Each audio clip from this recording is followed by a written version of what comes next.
Agora é o seguinte, a gente vai conversar com um médico maravilhoso, professor doutor, otorrinolaringologista, e ele vai falar e vai nos ensinar como é que a gente tem que fazer a prevenção, a atenção, os cuidados com as doenças respiratórias tão ligadas aí ao tempo mais frio. O inverno já está se aproximando, a gente está vendo um dia frio de outono, mas a gente sabe que a gente precisa se proteger. Não é só a Covid-19 não, gente. As outras doenças continuam, tá? E a gente vai aprender com ele. Professor doutor Edson Monteiro, seja muito bem-vindo. Finge que eu te dei um abração. Saudades, faz tempo que eu não te vejo, né?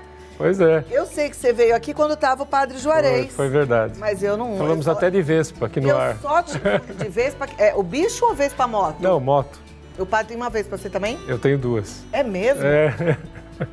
Modernos. É. Bom, vamos lá. Eu vou te convidar para sentar ali, eu vou ficar aqui para a gente falar um pouquinho sobre essas doenças respiratórias. Primeira coisa que eu acho que é interessante a gente falar para as pessoas é que as doenças continuam, infelizmente, por aí, né? Porque eu tô vendo as pessoas ficarem apavoradas quando elas têm aqui qualquer sintoma, a garganta ardeu, ou tá com um pouco de coriza, achando que é a Covid-19. A gente continua com aqueles surtos que tem muito a ver com o tempo frio? Ah, com certeza, né, Cláudia? As doenças do inverno, do outono e do inverno estão aí, como todo ano.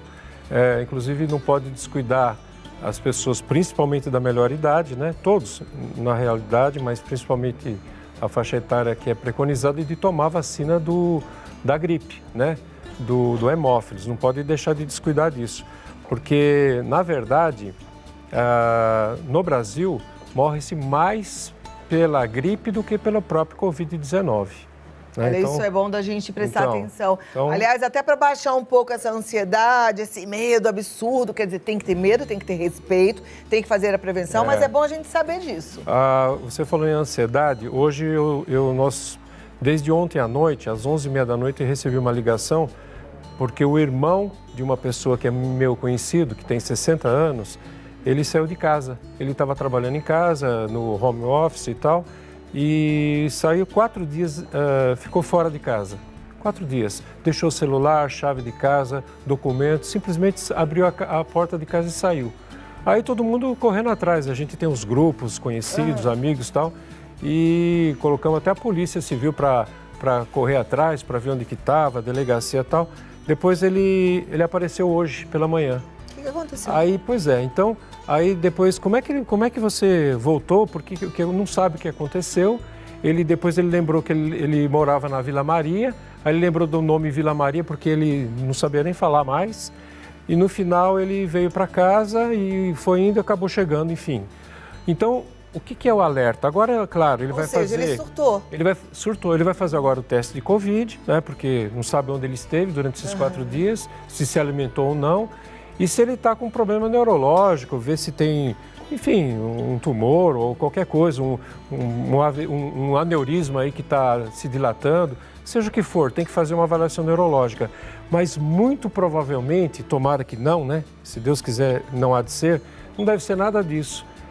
O que tem de gente surtando por causa dessa pandemia, a coisa é grave? É claro que é grave. A pessoa tem que se cuidar? É claro, tem que respeitar as normas aí que estão sendo colocadas pela saúde pública, tudo, mas tem que ter calma, gente.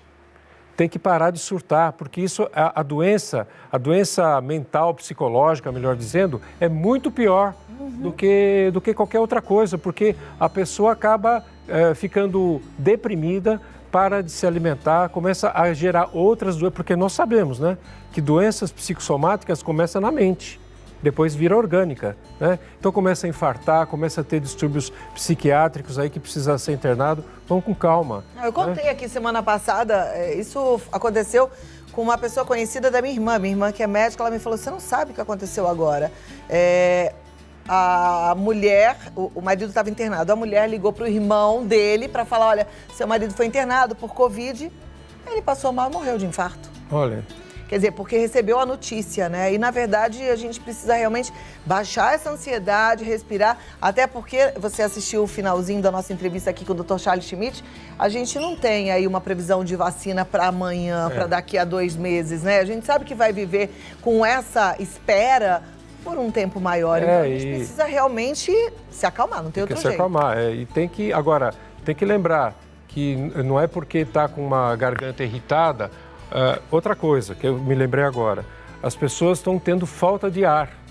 Então, o que está sendo colocado na mídia, tudo, e todo mundo está sabendo? Começou a ter falta de ar, tem que procurar um serviço de saúde, né? Só que as pessoas estão tendo muitos casos, estão tendo... Eu estou vendo, às vezes a pessoa me liga, que são pacientes antigos, que tem meu número de telefone e tudo, me liga e eu acabo indo ver todo mundo com máscara, tudo protegido e tal, e a pessoa não tem nada. O que é ansiedade, Cláudia? Então, assim, nós começamos a gerar, não é que queiramos fazer isso, mas a gente faz isso conosco mesmo. Quer dizer, então tem que ter calma, tem que ter paciência, tem que ter confiança, tem que ter fé que as coisas vão ser ultrapassadas, nós vamos sair dessa, mas tem que ter calma na cabeça e não se desesperar. A ansiedade está sendo um dos grandes males que está cometendo a maioria das pessoas. Um monte de gente com dor no peito, dor nas costas. Hoje mesmo examinei uma pessoa assim, por causa da ansiedade. Muito legal o que você falou. Não é que a pessoa queira. Gente, é porque a cabeça, ela tem um poder tão grande que a pessoa sente de fato uma falta de ar, que não está relacionada a doença nenhuma. Sente de fato dor no peito, que não está relacionada a doença. Mas assim, se não melhorar a cabeça, ela vai continuar produzindo esses outros sintomas, que aí, como o doutor falou, com o tempo, vira doença. Pois é, e temos a gripe, né? Claro que já falamos, mas temos também os resfriados, que é o mais comum. Então, não é qualquer sinal de resfriado não tem febre, né? Que a pessoa já tem que correr desesperada no serviço de saúde. Calma, pede uma orientação, liga para um médico. Eu acho que a maioria tem um contato de médico ou do seu plano de saúde, que todos os planos estão disponibilizando telemedicina, né? Então, vamos com calma. Às vezes é um mero resfriado que pode ser orientado e só deve realmente procurar o serviço público quando realmente tiver um sintoma mais sério respiratório, né? Por conta das precauções que toda a população está tentando manter, a higiene das mãos, o uso da máscara, a senhora acredita que a gente vai ter menos gripes e resfriados esse ano? Acredito que sim. Eu também estava pensando nisso. É, claro, porque a pessoa está se isolando, né? E todo mundo que toca num botãozinho de elevador ou qualquer coisa já está com a bisnaguinha de álcool iodado. É o que a gente já deveria fazer a vida toda, não é verdade? Pois é. Você tá... Agora, além dessa prevenção, quais outras prevenções a gente pode adotar para deixar o nosso corpo mais forte? Não sei, existe uma forma da gente se proteger? Então, existe.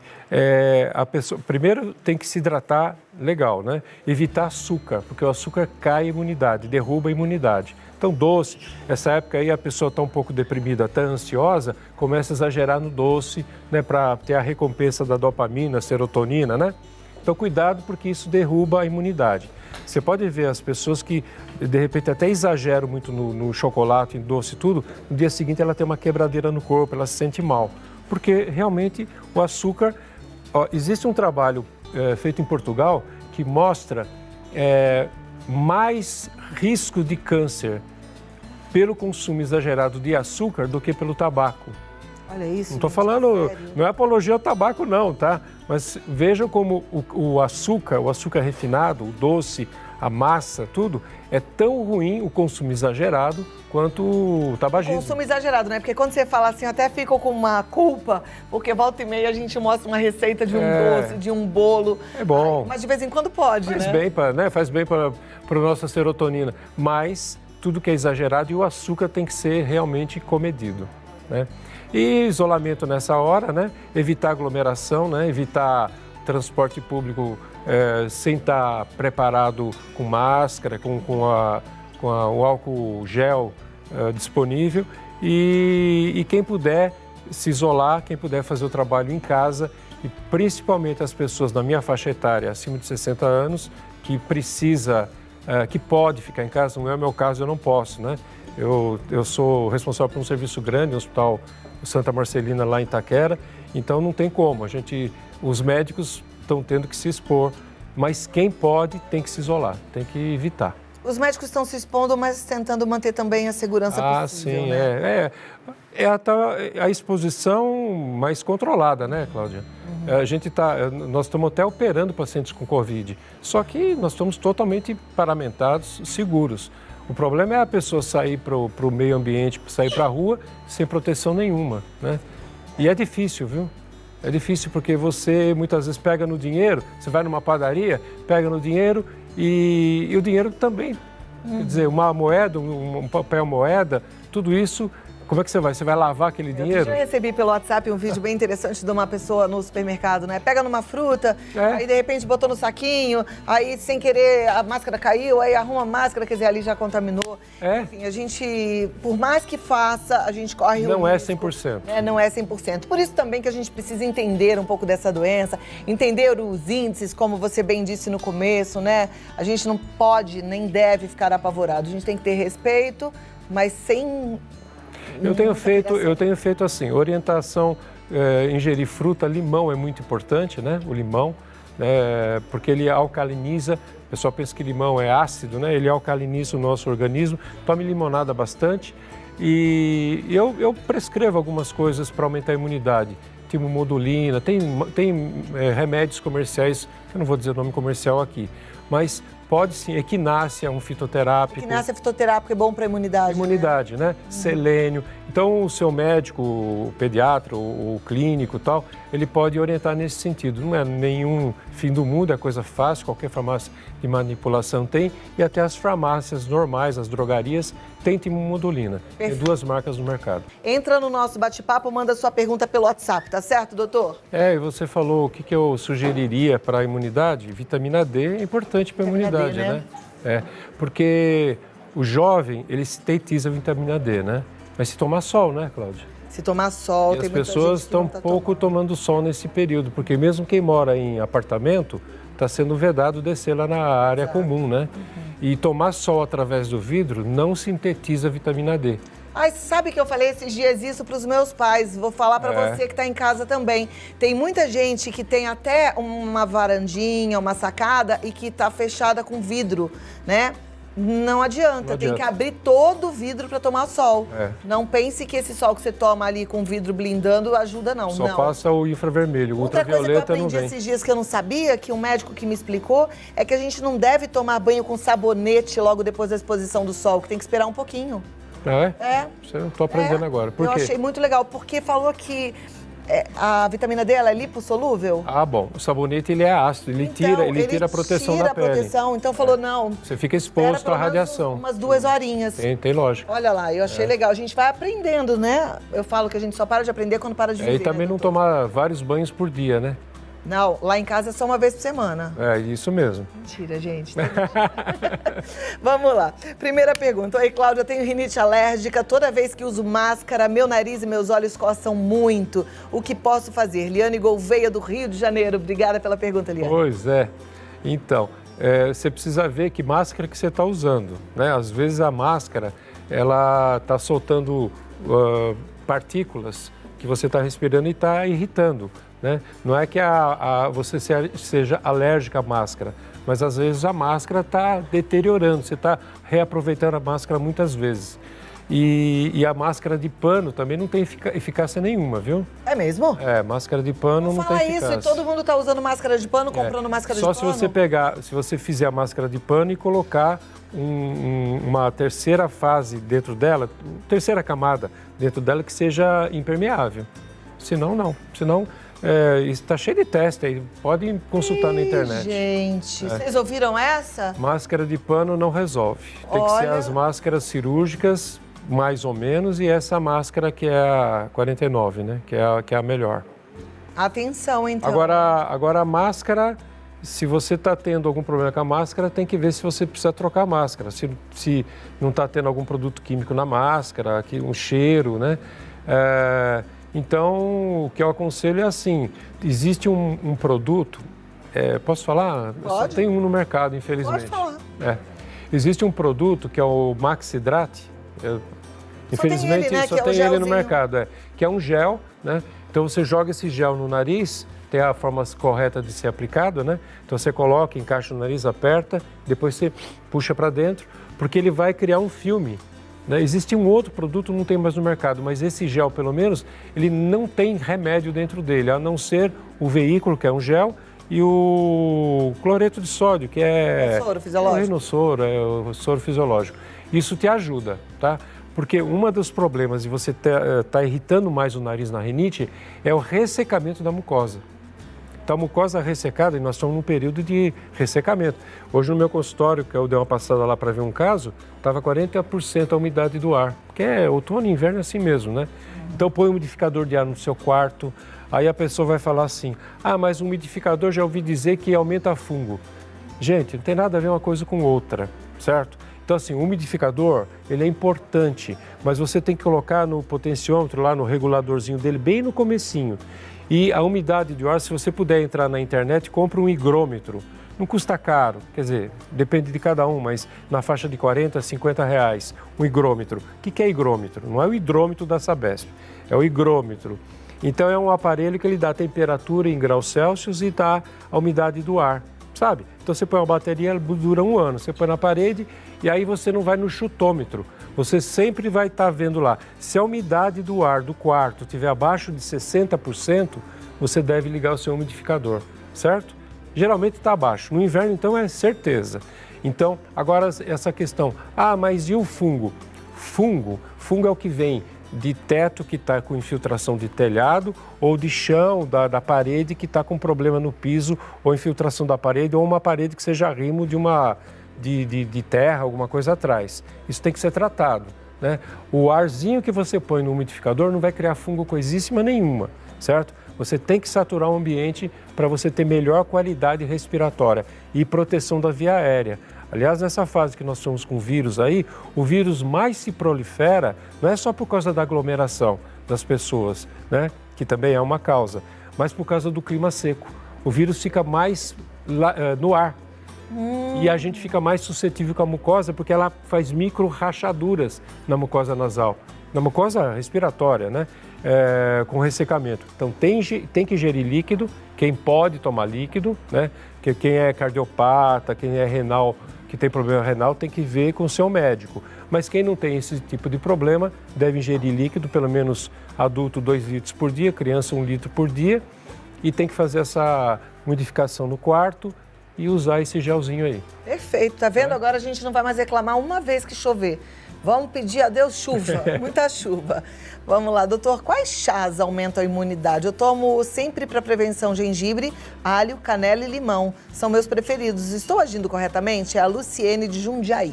A canela é um antioxidante, né? Então, na verdade, a canela tem vários fatores importantíssimos nela, mas vamos focar no que é perguntado aqui, questão da imunidade. Então, ela é muito importante como um anti-inflamatório natural, né? O limão, com certeza, tem um ácido ascórbico, né? Então, ele é para imunidade, ele tem efeito de imunidade. Ela falou do alho. O alho tem selênio. Selênio é importantíssimo elemento químico para a imunidade, dos mais importantes. Todos os elementos químicos que fazem parte do nosso organismo são importantes para alguma coisa, né? Magnésio para vasodilatação, o zinco para um monte de reação química no organismo, enfim, vários iodo para tireoide, para próstata, para ovário, mas o selênio que tem no alho, ele é importante para a imunidade. É verdade que a gente perde o selênio do alho se a gente cozinha o alho ou não? Não. Não, posso usar, por exemplo, eu uso bastante alho para fazer minhas comidas. Não, ali eu estou consumindo alho. Cozer, né, e fritar, essas coisas, você degenera proteína. A proteína, porque o vegetal também tem proteína, não existe só proteína animal, né? Então, as proteínas dos alimentos são deterioradas com a fritura, com o aquecimento do alimento. Mas elemento químico, não. Perfeito. Nossa, doutora, a turma tá amando, assim, mandando te agradecer. Estamos às ordens. Eu agradeço mesmo. Agora, o nosso tempo, infelizmente, voa, né? Tem mais uma pergunta aqui que eu vou fazer, depois eu vou passar as outras. Manda para mim que eu respondo. O que fazer para a prevenção da rinite alérgica? Te amo, Cláudia. Obrigada por quem mandou, não se identificou. Muito obrigada. A rinite alérgica tem um zilhão de problemas, né? Os mais comuns na rinite alérgica, que antigamente se achava que era só isso, são as alergias respiratórias. Então é ácaro. Antigamente ninguém sabia o que era ácaro, hoje nós sabemos que é um artrópode. O que é artrópode? É que nem caranguejo, né? Só que ele é microscópico, é micra o tamanho dele, né? Então você tem pteroníceos, tem várias... esse é o fator mais alérgico e não é nem o bichinho, são as fezes dele que causa alergia. Então você já viu o tamanho do cocô do pteroníceo, né? do ácaro. Esse é o mais comum. Mas também tem no ambiente domiciliar, tem restos de alguns insetos, barata muitas vezes. Então isso o pó domiciliar tem toda essa miscelânea aí de alérgenos. Isso é o que mais dá alergia respiratória. A poeira, o pó em si só, se não tiver essas proteínas animais, ele causa a reação alérgica, não porque ele é um alérgeno, não porque ele é uma substância que vai criar a reação imunológica no seu organismo. É porque ele é irritante. Nós acabamos de falar com o clima seco e tal. Então, o pó causa irritação e abre a resposta do organismo a espirrar, a tossir, tudo. E aí entra também tudo que nós falamos, né? No Brasil, nós não temos muito alergia sazonal, que a gente chama, porque tem alergia perene, que é essa que é o ano inteiro. Que é isso aí, mais dessas questões respiratórias que eu falei. Nem todo mundo tem alergia a isso, ok?